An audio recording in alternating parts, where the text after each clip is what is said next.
नमस्कार दोस्तों, स्वागत है आप सभी का RP technical study YouTube channel में। तो दोस्तों, अपन देख रहे थे इलेक्ट्रिशियन थ्योरी के 1000 एमसीक्यू सीरीज का ऑनलाइन टेस्ट, जिसमें अपन पहले ही 5 टेस्ट देख चुके हैं। तो आज की इस वीडियो में अपन बात करने वाले हैं टेस्ट नंबर 6 के बारे में। तो 5 में अपन ने 125 तक के क्वेश्चन देख लिए थे, अब आगे के क्वेश्चंस को देखेंगे। तो चलिए शुरू करते हैं। तो सभी क्वेश्चंस का आंसर आपको कमेंट बॉक्स में टाइप करके बताना है साथ के साथ। तो चलिए शुरू करते हैं। क्वेश्चन नंबर 126 है, प्रदीप्ति की इकाई क्या है? प्रदीप्ति की इकाई अर्थात इल्यूमिनेशन की इकाई बताना है। तो जल्दी से बताओ इसका राइट आंसर क्या होगा। ऑप्शन दे रखा ल्यूमेन, बी दे रखा स्टेरेडियन, सी दे रखा लक्स, डी दे रखा इनमें से कोई नहीं। तो जल्दी से कमेंट करके बताइए कि प्रदीप्ति की इकाई क्या होती है। जल्दी जल्दी कमेंट करके बताना है, फटाफट से बताइए क्या होगा। जल्दी जल्दी बताओ क्या होगा इसका राइट आंसर। तो दोस्तों, इसका राइट आंसर हो जाएगा प्रदीप्ति की इकाई होती है लक्स। राइट आंसर हो जाएगा ऑप्शन नंबर सी। अगला क्वेश्चन, अगले क्वेश्चन का आंसर बताइए जल्दी से क्या होगा। निम्नलिखित में से कौन सी बैटरी है जो भारी आवेश सहन कर सकती है और धारा विसर्जित कर सकती है? इनमें से कौन सी बैटरी है जो कि भारी आवेश को सहन भी कर सकती है और विसर्जित भी कर सकती है? ऑप्शन ए दे रखा लेड एसिड बैटरी, बी दे रखा निकल आयरन सेल, सी दे रखा कार्बन सेल, डी दे रखा इनमें से कोई नहीं। तो इनमें से कौन सी बैटरी है जो कि भारी आवेश को सहन कर सकती है और धारा भी विसर्जित कर सकती है? जल्दी से बताइए क्या होगा इसका राइट आंसर। तो दोस्तों, इसका राइट आंसर हो जाएगा निकल आयरन सेल है, जो कि भारी आवेश को सहन भी कर सकता है और भारी धारा को विसर्जित भी कर सकती है। तो इसका राइट आंसर हो जाएगा ऑप्शन नंबर बी। अगला क्वेश्चन, अगला क्वेश्चन दे रखा शुद्ध प्रतिरोध परिपथ का शक्ति गुणांक क्या होगा? 1, 0.9, 0.95 या 0.85। तो राइट आंसर कौन सा होगा इनमें से? शुद्ध प्रतिरोध परिपथ का शक्ति गुणांक अर्थात पावर फैक्टर कितना होता है? तो दोस्तों, इसका राइट आंसर हो जाएगा ऑप्शन नंबर ये, इकाई होता है। राइट आंसर क्या होगा? इकाई। अगला क्वेश्चन, अगला क्वेश्चन दे रखा एक 4 पोल वाले सिंप्लेक्स लैप उंड आर्मेचर में समांतर पथों की संख्या कितनी होगी? एक 4 पोल वाले सिंप्लेक्स लैप उंड आर्मेचर में समांतर पथों की संख्या बतानी है, तो कितनी होती है? तो दोस्तों, इसका राइट आंसर हो जाएगा पोल्स की संख्या के बराबर ही होगी। लैप वाइंडिंग में कौन सी होगी? पोल्स की संख्या के बराबर ही होगी। अगला क्वेश्चन, अगला क्वेश्चन दे रखा है एक फ्यूज का फ्यूजिंग करंट किस पर निर्भर करता है? एक फ्यूज का फ्यूजिंग करंट किस पर निर्भर करता है? ऑप्शन ए दे रखा है उसके पदार्थ लंबाई और व्यास पर, बी दे रखा है उसका पदार्थ और उसका व्यास, सी दे रखा है लंबाई और उसका व्यास, डी दे रखा है पदार्थ और उसकी लंबाई। तो इनमें से राइट आंसर कौन सा होगा? फ्यूज का फ्यूजिंग करंट किस पर निर्भर करता है? राइट आंसर कौन सा होगा इनमें से? तो दोस्तों, फ्यूज का फ्यूजिंग करंट हमेशा पदार्थ, लंबाई और व्यास तीनों पर निर्भर करता है। तो इसका राइट आंसर हो जाएगा ऑप्शन नंबर ये। अगला क्वेश्चन, अगला क्वेश्चन दे रखा 2 वाट मीटर पद्धति इसके लिए लागू होती है। 2 वाट मीटर पद्धति होती है वह किसके लिए लागू होती है? ऑप्शन ए दे रखा केवल स्टार प्रणाली, बी दे रखा केवल डेल्टा प्रणाली, सी दे रखा ये व बी दोनों, डी दे रखा इनमें से कोई नहीं। तो 2 वाट मीटर पद्धति किसके लिए लागू होती है? राइट आंसर कौन सा होगा इन ऑप्शन में से? जल्दी से कमेंट करके बताइए। तो इसका राइट आंसर हो जाएगा ऑप्शन नंबर सी, अर्थात स्टार व डेल्टा दोनों के लिए लागू होती है 2 वाट मीटर पद्धति। तो राइट आंसर हो जाएगा ऑप्शन नंबर सी। अगला क्वेश्चन, अगला क्वेश्चन दे रखा है कमरे में रखे रेफ्रिजरेटर का दरवाजा खोल दिया जाए तो कमरे का ताप में क्या परिवर्तन होगा? अर्थात जब कमरे में रखे रेफ्रिजरेटर को उसके दरवाजे को खोल दिया जाता है तो कमरे के टेम्परेचर में क्या परिवर्तन आएगा? ऑप्शन ए दे रखा है बढ़ जाएगा, बी दे रखा है घट जाएगा, सी दे रखा है अपरिवर्तित रहेगा, डी दे रखा है 0 डिग्री सेल्सियस हो जाएगा। तो कमरे में रखे रेफ्रिजरेटर का दरवाजा खोल दिया जाए तो कमरे के तापमान में क्या परिवर्तन होगा? जल्दी से कमेंट करके बताइए, बहुत ही इंपॉर्टेंट क्वेश्चन है। तो दोस्तों, इसका राइट आंसर हो जाएगा कमरे का तापमान बढ़ जाएगा। राइट आंसर होगा ऑप्शन नंबर ये। अगला क्वेश्चन, अगला क्वेश्चन दे रखा मोटर परिपथ के लिए कौन से रंग की एमसीबी नॉब का चयन किया जाता है? मोटर परिपथ होता है, मोटर सर्किट होता है, उसके लिए कौन से रंग की मिनिएचर सर्किट ब्रेकर नॉब का चयन किया जाता है? ऑप्शन ए दे रखा है लाल, बी दे रखा है काला, सी दे रखा है हरा, डी दे रखा है नीला। तो इनमें से राइट आंसर कौन सा होगा? मोटर परिपथ के लिए बताना है, जल्दी से बताइए राइट आंसर कौन सा होगा। तो दोस्तों मोटर परिपथ के लिए नीला राइट आंसर होगा। राइट आंसर कौन सा होगा? Option number D. अगला क्वेश्चन, अगला क्वेश्चन रखा एल्यूमिनियम को बस बार पदार्थ के रूप में वरीयता दी जाती है, क्यों? इसका मुख्य कारण क्या है? ऑप्शन ए दे रखा निम्न लागत के कारण, बी दे रखा निम्न घनत्व के कारण, सी दे रखा फैब्रिकेशन के कारण, डी दे रखा इनमें से कोई नहीं। तो एल्यूमिनियम को बस बार पदार्थ के रूप में वरीयता क्यों दी जाती है, प्राथमिकता क्यों दी जाती है, इसका मुख्य कारण क्या है? जल्दी से बताइए राइट आंसर कौन सा होगा। बहुत इंपॉर्टेंट क्वेश्चन है। तो इसका राइट आंसर हो जाएगा निम्न लागत के कारण। राइट आंसर क्या हो जाएगा? Option number. अगला क्वेश्चन दे रखा विद्युत बल्ब का फिलामेंट बना होता है, विद्युत बल्ब होता है उसका फिलामेंट किसका बना होता है? टंगस्टन का, एल्यूमिनियम का, कार्बन का या तांबा का? तो राइट आंसर कौन सा होगा? इनमें से विद्युत बल्ब का फिलामेंट बताना है, किसका बना होता है, किस पदार्थ का बना होता है। तो दोस्तों इसका राइट आंसर हो जाएगा ऑप्शन नंबर ये, टंगस्टन का बना होता है। और टंगस्टन का गलनांक कितना होता है? 3400 डिग्री सेल्सियस। तो इसका राइट आंसर क्या हो जाएगा? टंगस्टन।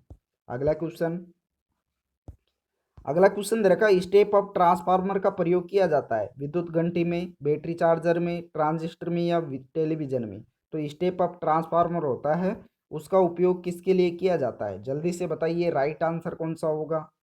तो दोस्तों स्टेप अप ट्रांसफार्मर का उपयोग हमेशा टेलीविजन के लिए किया जाता है। इन ऑप्शन में से किसके लिए करते हैं? टेलीविजन के लिए करते हैं। अगला क्वेश्चन, अगला क्वेश्चन रखा है श्रेणी क्रम में समानांतर क्रम डीसी सर्किट के लिए कौन सा कथन सत्य है? श्रेणी क्रम में समानांतर क्रम डीसी सर्किट के लिए कौन सा कथन सत्य है? वोल्टेज योगात्मक, धारा योगात्मक, शक्ति योगात्मक या इनमें से कोई नहीं? जल्दी से बताइए राइट आंसर कौन सा होगा। तो इसका राइट आंसर हो जाएगा पावर योगात्मक होती है, अर्थात पी टी बराबर P1 प्लस P2 इस प्रकार से चलता रहता है। तो इसमें क्या होता है? पावर हमेशा योगात्मक होता है। अगला क्वेश्चन, अगला क्वेश्चन दे रखा निम्नलिखित में से कौन सी आग को श्रेणी डी के आग के रूप में वर्गीकृत किया गया है? ऑप्शन ए दे रखा गैस में आग, बी दे रखा द्रव में आग, सी दे रखा कागज में आग, डी दे रखा धातु में आग। तो इनमें से कौन सी आग को श्रेणी डी श्रेणी की आग के रूप में वर्गीकृत किया गया है? तो इसका राइट आंसर हो जाएगा धातु में आग। राइट आंसर होगा ऑप्शन नंबर डी। अगला क्वेश्चन, अगला क्वेश्चन दे रखा है डीसी मोटर की यांत्रिक विशिष्टता का वक्र खालिस्तान के बीच संबंध बनाता है। गति और टॉर्क, लोड और गति, गति और आर्मेचर धारा या टॉर्क और आर्मेचर धारा। तो डीसी मोटर की यांत्रिक विशिष्टता का वक्र किसके बीच संबंध बनाता है? राइट आंसर कौन सा होगा? तो इसका राइट आंसर हो जाएगा गति और टॉर्क। राइट आंसर होगा ऑप्शन नंबर ए। अगला क्वेश्चन, अगला क्वेश्चन दे रखा आईई नियम के अनुसार किसी भी दो भू इलेक्ट्रोड के बीच न्यूनतम दूरी क्या होनी चाहिए? इंडियन इलेक्ट्रिसिटी नियम के अनुसार किसी भी दो भू इलेक्ट्रोड के बीच न्यूनतम दूरी क्या होनी चाहिए? 1.5 मीटर, 3 मीटर, 5 मीटर या 6.75 मीटर। तो दो अर्थों के बीच न्यूनतम दूरी क्या होनी चाहिए? राइट आंसर क्या होगा? तो दोस्तों इसका राइट आंसर हो जाएगा 5 मीटर। राइट आंसर होगा ऑप्शन नंबर सी। अगला क्वेश्चन, अगला क्वेश्चन दे रखा है किसी तत्व का परमाणु भार सबसे कम होता है। इनमें से किस तत्व का परमाणु भार सबसे कम होता है? ऑक्सीजन का, कार्बन का, नाइट्रोजन का या हाइड्रोजन का? तो इनमें से किस तत्व का परमाणु भार सबसे कम होता है? राइट आंसर कौन सा होगा? तो दोस्तों इसका राइट आंसर हो जाएगा हाइड्रोजन का परमाणु भार सबसे कम होता है। अगला क्वेश्चन, अगला क्वेश्चन दे रखा चुंबकीय प्रभाव क्षेत्र में किसी बिंदु पर तीव्रता का मात्रक क्या होता है? हेनरी, ओम, न्यूटन या गॉस? तो राइट आंसर कौन सा होगा इनमें से? चुंबकीय प्रभाव क्षेत्र में किसी बिंदु पर तीव्रता का मात्रक बताना है। तो इसका राइट आंसर हो जाएगा गॉस। राइट आंसर होगा ऑप्शन नंबर डी। अगला क्वेश्चन, अगला क्वेश्चन दे रखा चालकता किसके विलोमानुपाती होता है?